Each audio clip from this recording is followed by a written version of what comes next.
balik na. Sobra. Lasag. Tuloy ko na mo. Hello mga PABO, for today's video. Dami ron sa Balls Beach Resort, dami sa room. Ay mag-pictorial me for sa Kasal, Sandra and Mark. Aloy, say hi Luy. Say hi sa Luy. So, muna ang mga kauban sa sa groom. Reco. Gian.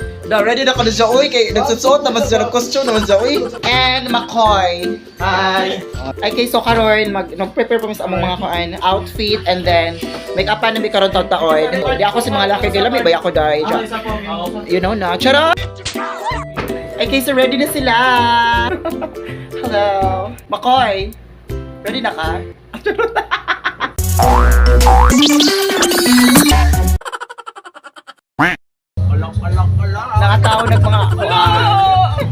Nakataw mga taga-bukid.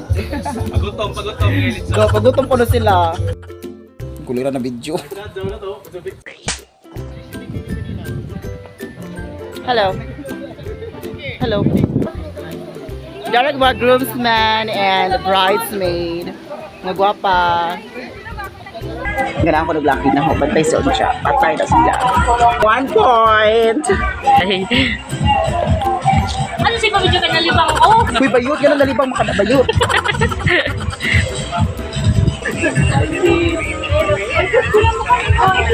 Hi! Ako itong lucky na English man dahil. Pwede ka para... Hello, can we answer you? How's you feeling? Gutom na ka, Bol? Gutom na ka doon? Pilo, isir kayo.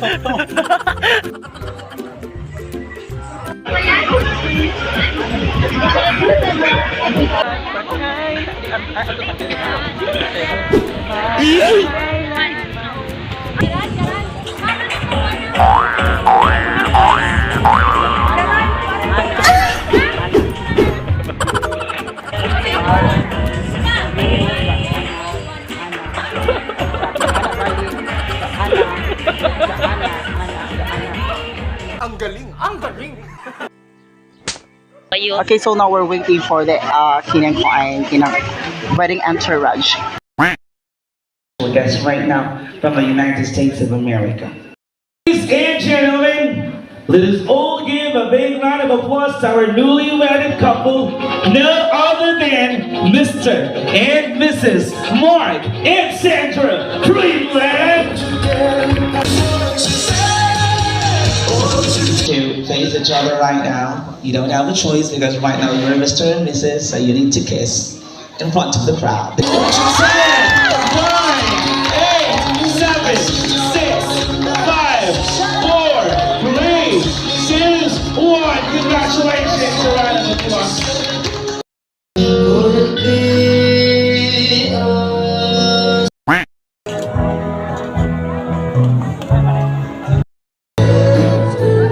Mukbang, double, kub.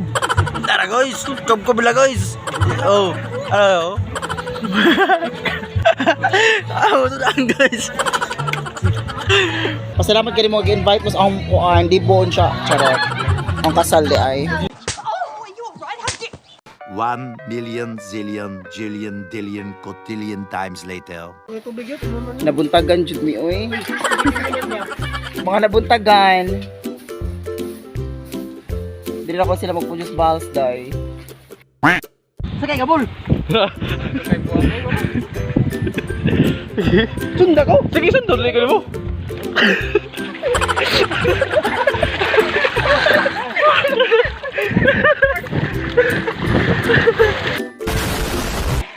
Lutag dagat, uy!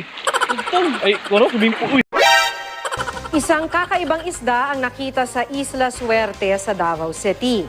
Kahit ang Bureau of Fisheries and Aquatic Resources, hindi pa matukoy kung anong uri ng isda ang napadpad sa lugar. Makibalita tayo kay Sheila Vergara Rubio ng GMA Davao. Pinagkaguluhan ng mga residente ng Isla Suerte, Barangay 76A, Davao City, ang isdang ito na ngayon pa lang nila nakita sa kanilang lugar.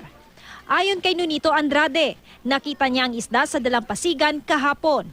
Posibleng natangay lang daw ng alon ang isda at napadpad sa kanilang lugar.